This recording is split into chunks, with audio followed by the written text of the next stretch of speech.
व्याकरण के बारे में पढ़ेंगे। 100 मार्क का जो क्वेश्चन आते हैं इसमें व्याकरण से भी पूछा जाता है। तो आज हम लोग व्याकरण के बारे में जानते हैं। हिंदी व्याकरण। व्याकरण तो सबसे पहले व्याकरण कहते किसे हैं? तो ऐसे मुक्त छोट रूप में बोलिए तो जिससे शुद्ध शुद्ध बोलना है उसे हम लोग क्या कहते हैं? व्याकरण कहते हैं। अगर हम अच्छा से परिभाषा बनाकर बोले तो कह सकते हैं कि व्याकरण वैसा शास्त्र है, व्याकरण वह शास्त्र है जिसके अध्ययन करने से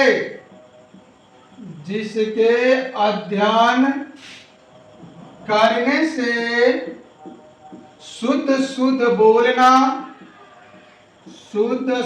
बोलना, पढ़ना एवं लिखना आवे, उसे व्याकरण कहते हैं। क्या कहते हैं? व्याकरण कहते हैं। सबसे पहले देखिए कि व्याकरण जो है वह एक शास्त्र है। शास्त्र मतलब किताब। व्याकरण वह शास्त्र है जिसके अध्ययन करने से यानी जिसको पढ़ने से शुद्ध शुद्ध बोलना, पढ़ना एवं लिखना आवे, उसे हम लोग क्या कहते हैं? व्याकरण कहते हैं। हर चीज का कोई ना कोई निर्माता होता है, कोई ना कोई उसको जन्मदाता होता है। तो व्याकरण का जो जनक है, व्याकरण का जनक किसे कहा जाता है? किसे कहा जाता है? तो व्याकरण का जो जनक है वो पाणिनि को कहा जाता है। किसे कहा जाता है? पाणिनि को कहा जाता है व्याकरण का जनक। यह था व्याकरण के बारे में। अब व्याकरण में सबसे पहला चैप्टर है जिसका नाम है वर्ण, यानी शब्द संरचना। हम लोग सबसे पहले वर्ण के बारे में पढ़ेंगे।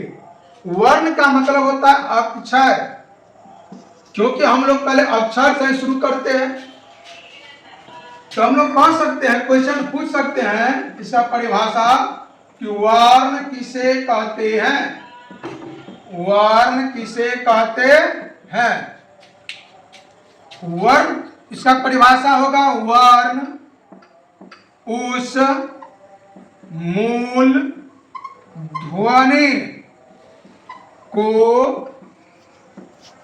कहते हैं जिसका खंड या टुकड़ा न किया जा सके, यानी जिसको हम लोग खंड नहीं कर सकते हैं, तोड़ नहीं सकते हैं, उसे क्या कहते हैं? वर्ण। जैसे क, इस क को हम लोग खंड कर सकते हैं? नहीं टूटेगा। ख, ग, र इत्यादि, इन सब को हम अलग नहीं कर सकते हैं। जैसे रहेगा रमा, इसको हम खंड कर सकते हैं, र जोरमा। तो यह वर्ण नहीं हुआ, इसको हम लोग वर्ण नहीं कहेंगे। यह वर्ण का मतलब जिसका खंड नहीं हो सकता है, जिसका खंड होगा वह वर्ण नहीं होगा। अब देखिए वर्ण के प्रकार। वर्ण के प्रकार, तो वर्ण मुख्यतः 2 प्रकार के होते। कितने प्रकार के? 2 प्रकार के। कौन कौन? पहला स्वर वर्ण और दूसरा व्यंजन वर्ण। वर्ण कितने प्रकार के? 2 प्रकार के। कौन कौन? पहला स्वर वर्ण और दूसरा व्यंजन वर्ण। अब हम लोग कहेंगे कि स्वर वर्ण किसे कहते हैं? स्वर वर्ण किसे कहते हैं? तो जो वैसा वर्ण जिसका उच्चारण यानी जिसका जब हम उच्चारण करेंगे, बोलेंगे तो किसी का सहायता नहीं हो, उसके उच्चारण करने में किसी अन्य वर्ण का उच्चारण न हो, किसी का सहयोग न हो, उससे हम लोग क्या कहते हैं? स्वर वर्ण कहते हैं। लिख सकते हैं कि जिस वर्ण के उच्चारण या जिस वर्ण का उच्चारण बिना किसी दूसरे वर्ण की सहायता से हो उसे स्वर वर्ण कहते हैं। तो परिभाषा क्या है कि जिस वर्ण का उच्चारण माने बोलना, जिस वर्ण का उच्चारण बिना किसी दूसरे वर्ण यानी बिना किसी दूसरे वर्ण की सहायता से हो, यानी किसी दूसरे की सहायता नहीं लेना पड़े, उसे हम लोग क्या कहते हैं? स्वर वर्ण कहते हैं। स्वर वर्ण की संख्या 11 होती है। ऑब्जेक्टिव क्वेश्चन पूछता है कि स्वर वर्ण कितने हैं? ऑप्शन रहेगा ए में 11, बी में 12, सी में 13, डी में 14। तो किसमें मारना है?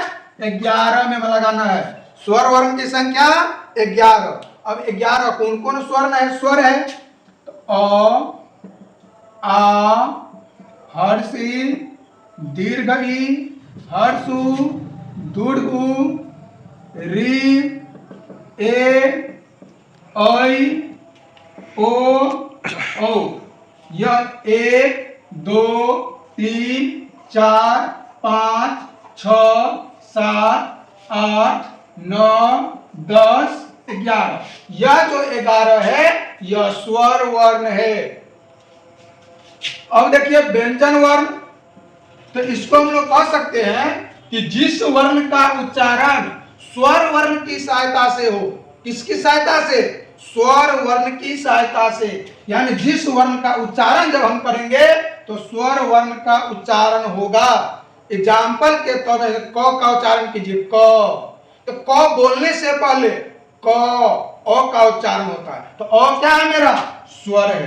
तो इसलिए इसको परिभाषा हम कह सकते हैं कि जिस वर्ण का उच्चारण स्वर वर्ण की सहायता से हो उसे क्या कहते हैं?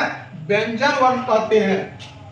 जिस वर्ण का उच्चारण स्वर वर्ण की सहायता से हो उसे व्यंजन वर्ण कहते हैं। व्यंजन वर्ण कहते हैं। यानी जिस वर्ण का उच्चारण स्वर वर्ण की सहायता से हो, किसकी सहायता से? तो स्वर वर्ण की सहायता से, उससे हम लोग क्या कहेंगे? व्यंजन वर्ण कहते हैं। इसकी संख्या 33 होती है। व्यंजन वर्ण की संख्या 33 होती है। व्यंजन वर्ण की संख्या कितनी होती है? 33, 33। और स्वर वर्ण की संख्या 11। अब देखिए व्यंजन वर्ण है कौन कौन? तो क से लेकर ह तक, क, ख, च, क, ख, ग, घ, अंग, च, छ, ज, झ, यह सब जितना वर्ण है सब का सब क्या है? व्यंजन वर्ण है। तो क से लेकर ह तक आपका 33 गो वर्ण है जो कि क्या कहलाता है? व्यंजन कहलाता है। अब हम लोग अगले वीडियो में देखेंगे स्वर वर्ण के प्रकार के बारे में। तो स्वर वर्ण 2 प्रकार के होते हैं, ह्रस्व स्वर और दीर्घ स्वर। इनसे आगे हम लोग अगले वीडियो में देखेंगे। चलिए।